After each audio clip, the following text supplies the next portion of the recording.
Assalamu Alaikkum Hi friends, எல்லாரும் எப்படி இருக்கீங்க? நல்லா இருக்கீங்களா? இன்னைக்கு நம்ம சேனல்ல என்ன வீடியோ பார்க்க போறோம்னு பாத்தீங்கன்னா ரொம்பவே யூஸ்ஃபுல்லான ஒரு அழகான vlog தான் பார்க்க போறோம். வீடியோவை ஸ்கிப் பண்ணிடாதீங்க. வீடியோவை ஸ்கிப் பண்ணாம முழுமையா பாருங்க.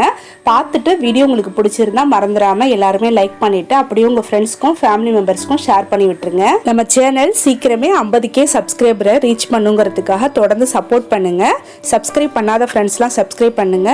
எனக்காக வந்து துஆ செய்யுங்க. நம்ம சேனலை சப்ஸ்கிரைப் பண்ணி இப்போ வரைக்கும் சப்போர்ட் பண்ற எல்லாருக்கும் ரொம்ப தேங்க்ஸ். அதே போல இந்த வீடியோ பார்த்துட்டு சப்ஸ்கிரைப் பண்ண போற எல்லா ஃப்ரெண்ட்ஸ்க்கும் ரொம்ப ரொம்ப தேங்க்ஸ். நம்ம ஃப்ரெண்ட்ஸ் நிறைய பேர் பார்த்தீங்கன்னா ஹவுஸ் டூர் போடுங்க, கிச்சன் டூர் போடுங்கன்னு சொல்லி கேட்டுகிட்டே இருக்கீங்க தொடர்ந்து. அந்த வீடியோ வரத்துக்கு ஏன் இவ்வளோ லேட் ஆகுது அப்படின்னு பார்த்தீங்கன்னா இன்னும் எந்த வேலையும் ஃபினிஷ் பண்ணலை, நிறைய வேலை இருக்குது. ஸோ எல்லா வேலையும் முடிச்சுட்டு உங்களுக்கு வந்து ப்ராப்பராக வந்து ஹவுஸ் டூர் கிச்சன் டூர் வந்து போடலான்னு சொல்லி நான் பிளான் பண்ணியிருக்கேன். அதனால தான் லேட் ஆகுது. இருந்தாலும் தொடர்ந்து நிறைய பேர் கேட்குறீங்க அப்படிங்கிறதுக்காக இன்ஷால்லா சீக்கிரமே நான் வந்து கிச்சன் டூர் வீடியோ வந்து போடுறதுக்கு ட்ரை பண்ணுறேன். ஓகே, இப்போ நான் பார்த்தீங்கன்னா இந்த மாதத்துக்கான மளிகை பொருள் வந்து ஆன்லைனில் வாங்கியிருந்தேன். அதை தான் ஓப்பன் பண்ணி எடுத்து வச்சுட்ருக்கிறேன். இந்த முந்திரி வந்து 75 கிராம் இருக்குது. இதை நான் வந்து ₹1 வாங்கினேன். இது எப்படி வாங்குறதுன்னு பார்த்தீங்கன்னா ஃப்ளிப்கார்ட்டில் கிராசரி போயிட்டு அங்கே வந்து செக் பண்ணி பார்த்தீங்கன்னா இந்த ₹1 முந்திரி ஆஃபர் உங்களுக்கு கொடுத்துருந்தாங்கன்னா அது இருக்கும். மற்ற பொருளெல்லாம் வாங்கும் போது இந்த ₹1 முந்திரியை நம்ம சேர்த்து வாங்கணும். இதை மட்டும் நம்ம தனியாக வாங்க முடியாது.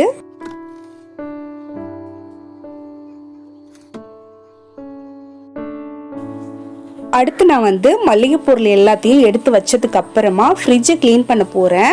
இந்த வீட்டுக்கு வந்ததுல இருந்தே நம்ம பார்த்தீங்கன்னா ஃப்ரிட்ஜை க்ளீன் பண்ணவே இல்லை, ரொம்ப அழுக்காக இருந்துச்சு. ஸோ அதனால் ஃபஸ்ட்டு இந்த ஃப்ரிட்ஜுக்குள்ளே இருக்கிற எல்லா பொருளையும் எடுத்து வெளியில் வச்சுட்டு அதுக்கப்புறமா ஒரு ஈர கிளாத் வச்சு இதில் இருக்கிற எல்லா டஸ்ட்டையும் க்ளீன் பண்ண போகிறேன். ஃப்ரிட்ஜு பார்த்தீங்கன்னா ரொம்பவே அழுக்காக தான் இருக்குது. இருந்தாலும் நான் வந்து டீப் க்ளீன்லாம் பண்ணலை, லைட்டாக தான் க்ளீன் பண்ண போகிறேன். ஏன்னா டைம் இல்லை இன்றைக்கி, அதனால் லைட்டாக க்ளீன் பண்ணிவிட்டு மளிகை பொருள் எல்லாத்தையும் இதில் கொஞ்சம் எடுத்து வைக்க போகிறேன்.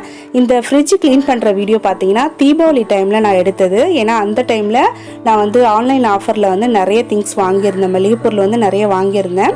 ஸோ அப்போ தான் ஃப்ரிட்ஜை வந்து க்ளீன் பண்ணிவிட்டு அந்த திங்ஸ்லாம் எடுத்து வச்சுருந்தேன். ஃப்ரிட்ஜோட டோரில் பார்த்தீங்கன்னா முறுக்கு இருக்கும். அதை பார்க்கும்போதே உங்களுக்கு தெரியும் நான் வந்து தீபாவளி டைமில் தான் இந்த வீடியோ எடுத்திருந்தேன்னு சொல்லிட்டு. இந்த வீடியோ வந்து நான் அப்படியே வச்சுருந்தேன். ஏன்னா அன்றைக்கி இந்த வீடியோ மட்டும் தான் எடுத்திருந்தேன். இதோட சேர்த்து போட்டுடலாமேன்னு சொல்லிட்டு இன்றைக்கி வந்து இந்த வீடியோட சேர்த்து உங்களுக்கு காட்டியிருக்கேன். அடுத்து இந்த ஸ்வீட் பன் வந்து என் ஹஸ்பண்ட் வாங்கிட்டு வந்திருந்தாங்க. டேஸ்ட் ரொம்ப சூப்பராக இருந்துச்சு. இதோட ப்ரைஸ் வந்து ₹50 தான். இங்கே எங்கள் ஊரில் இருக்கிற ஒரு ஃபேமஸான பேக்கரியில் வாங்கியிருந்தோம். ரொம்ப சூப்பராக இருந்துச்சு. உள்ளக்க பாருங்கள், ஸ்டஃபிங்லாம் வச்சு ரொம்ப நல்லா இருந்துச்சு.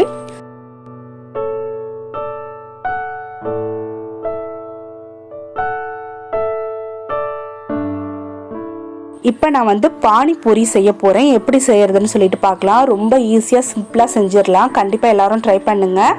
இது வந்து ரெடிமேடாக கிடைக்கக்கூடிய ஒரு பானிபூரி கிட்டு. இதில் வந்து 45 பானிபூரிக்கு மேலே இருக்கும் அப்படின்னு நினைக்கிறேன். கண்டிப்பாக பார்த்தீங்கன்னா 40க்கு மேலே தான் இருக்கும், எனக்கு சரியாக ஞாபகம் இல்லை. இதோட ப்ரைஸும் இதோட வெயிட்டும் உங்களுக்கு ஸ்க்ரீனில் வந்துடும், மறந்துடாமல் செக் பண்ணிக்கோங்க. நான் வந்து ஆன்லைனில் தான் வாங்கியிருந்தேன். நிறைய இருக்கு.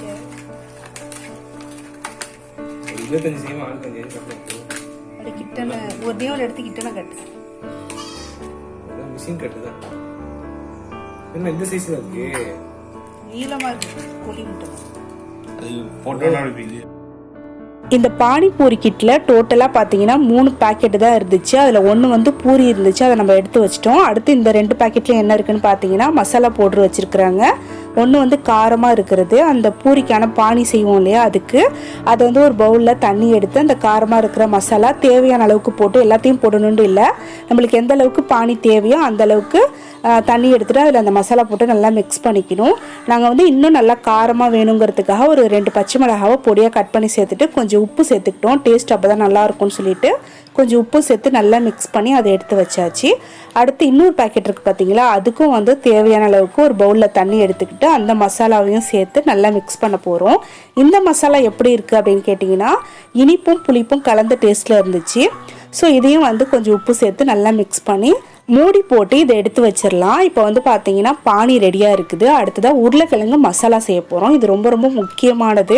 கண்டிப்பாக இந்த கிழங்கு மசாலா நம்ம செஞ்சே ஆகணும். அதுக்கு நான் வந்து 2 பெரிய உருளைக்கிழங்கு எடுத்து நல்லா வேக வச்சு தோலெல்லாம் எடுத்துட்டு இப்போ வந்து மசிச்சு எடுத்துக்கிறேன். உருளைக்கிழங்கோட சேர்க்கறதுக்கு மல்லிக்கீரை கொஞ்சம் எடுத்து நல்லா பொடியாக கட் பண்ணிக்கணும். கொஞ்சம் பெரிய சைஸாக கட் பண்ணி போட்டிங்கன்னா சாப்பிடும்போது அது வாயில் வந்துகிட்டே இருக்கும். அதனால நல்லா பொடியாக கட் பண்ணிட்டீங்கன்னா அந்த மசாலாவோட நல்லா மிக்ஸ் ஆகிடும். உருளைக்கிழங்குல உப்பு போட்டு பிசைஞ்சு வச்சுருக்கேன்.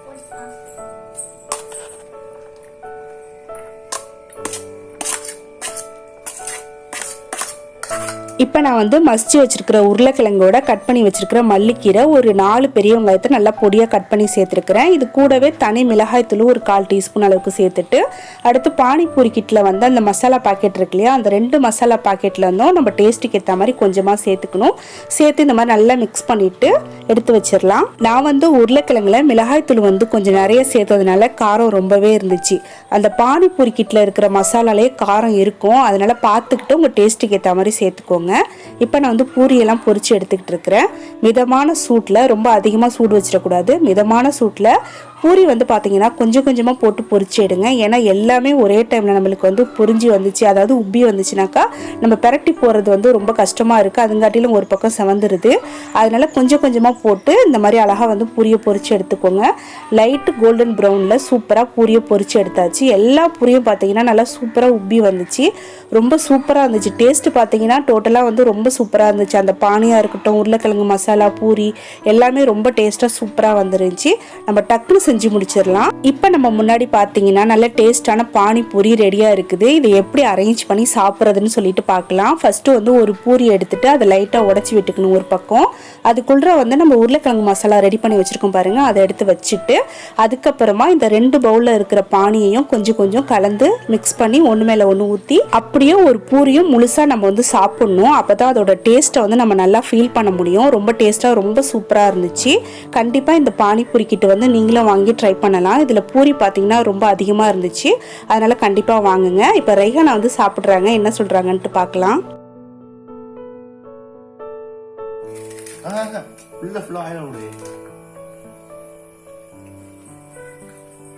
பானிபூரி சாப்பிடும் போது அந்த பானி வந்து கீழே ஊற்றிடுச்சு. அது மட்டும் இல்லாமல் காரமாக இருந்ததுனால ரைஹானோட ரியாக்ஷன் பார்த்தீங்கன்னா இப்படி தான் இருந்துச்சு.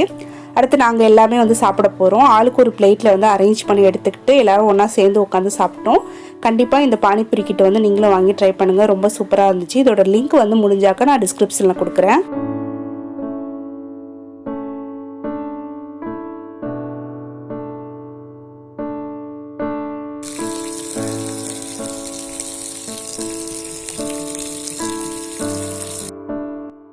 அடுத்த நாள் காலையில் பார்த்தீங்கன்னா நல்ல வெயில் இருந்துச்சு. ரொம்ப நாளைக்கு அப்புறமா நல்ல வெயில் இருந்துச்சு. அதை வந்து நம்ம வேஸ்ட் பண்ணக்கூடாது, யூஸ் பண்ணிக்கணும்னு சொல்லிட்டு இந்த வெயிலில் நம்ம என்னென்ன வேலையெல்லாம் செய்ய முடியுமோ அதெல்லாம் செஞ்சிடலான்னு சொல்லி இப்போ ஸ்டார்ட் பண்ணியிருக்கிறேன்.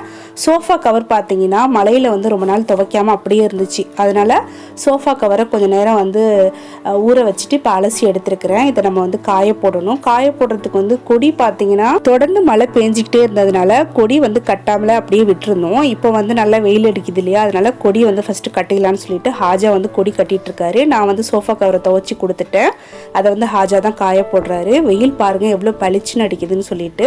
ஸோ நல்லா காஞ்சிரும். இதை காய வச்சுட்டு அடுத்த வேலையை நம்ம பார்க்கலாம். இந்த வருஷத்தோட லாஸ்ட் வீடியோ இதுதான். இன்ஷால்லா அடுத்த வருஷம் இன்னும் நிறைய யூஸ்ஃபுல்லான வீடியோஸ் வந்து பார்க்கலாம். ஸோ தொடர்ந்து நம்ம சேனலுக்கு சப்போர்ட் பண்ணுங்க.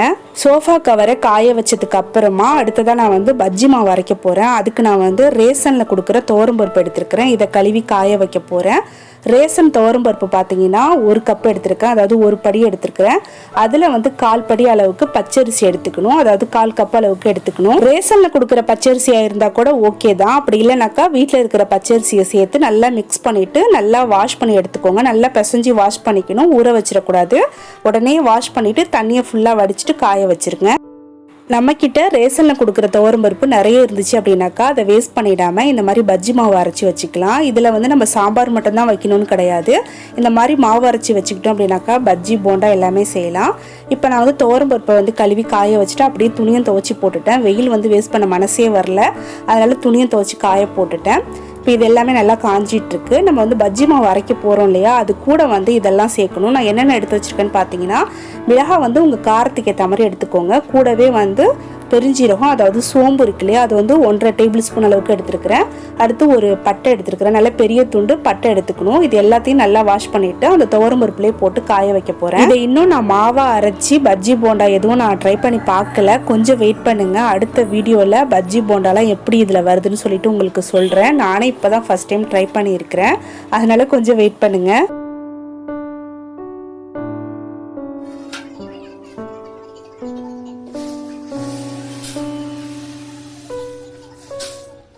துவரம்பருப்பை காய வச்சு எடுத்து வச்சுட்டு இதே பிளேட்லேயே கொஞ்சம் பிரியாணி அரிசி இருந்துச்சு, அதையும் காய வச்சுக்கிறேன். இதில் வண்டு வச்சிருச்சு. இந்த அரிசி பார்த்திங்கன்னா நம்ம புது வீட்டுக்கு விருந்து கொடுக்கறதுக்காக வாங்கினது. அதில் கொஞ்சம் மீதி இருந்த அரிசி எடுத்து வச்சுருந்தேன். அதில் வண்டு வந்ததுனால அதையும் காய வச்சு எடுத்துக்கிறேன். இந்த அரிசிக்கு மேலே ஒரு சின்ன காட்டன் கிளாத் வச்சோம் அப்படின்னாக்கா இந்த வண்டெல்லாம் இது மேலே ஏறிடும் அப்படின்னு சொல்லிட்டு ஒரு வீடியோ பார்த்தேன். அதனால நான் வந்து அந்த மாதிரி கிளாத்து போட்டு காய வச்சேன். பட் வந்து அதில் எந்த யூஸுமே இல்லை. அந்த கிளாத்து மேலே ஒரு வண்டு கூட ஏறலை. எல்லா வண்டும் அரிசிக்குள்ளே போய் பூந்துட்டு வெளியே வரல. அதுக்கப்புறம் அதை நல்லா வந்து கிளறி விட்டு காய வச்சு புடச்சி எடுத்து வச்சிட்டேன். இப்போ வந்து நம்ம சோஃபா கவர் காய வச்சுருந்தோம் இல்லையா, அது நல்லா சூப்பராக காஞ்சிருச்சு. ஹாஜா எடுத்துகிட்டு வந்துட்டு அதை வந்து சோஃபாவில் போட்டு கவரை வந்து போட்டு விட போகிறாரு. அவ்வளோதான். இந்த வீடியோ பார்த்தீங்கன்னா இதோட முடியுது. வீடியோ கண்டிப்பாக உங்கள் எல்லாருக்கும் யூஸ்ஃபுல்லாக இருந்திருக்கும், பிடிச்சிருக்கும் அப்படின்னு சொல்லி நம்புகிறேன். வீடியோ பிடிச்சிருந்தா மறந்துடாமல் எல்லாரும் ஒரு லைக் கொடுத்துட்டு ஷேர் பண்ணிக்கோங்க. இன்ஷால்லா அடுத்து ஒரு இன்ட்ரெஸ்டிங்கான யூஸ்ஃபுல்லான வீடியோவில் நம்ம சீக்கிரமாகவே மீட் பண்ணலாம். அது வரைக்கும் வெயிட் பண்ணுங்கள். தேங்க்யூ. அஸ்ஸலாமு அலைக்கும். பாய்.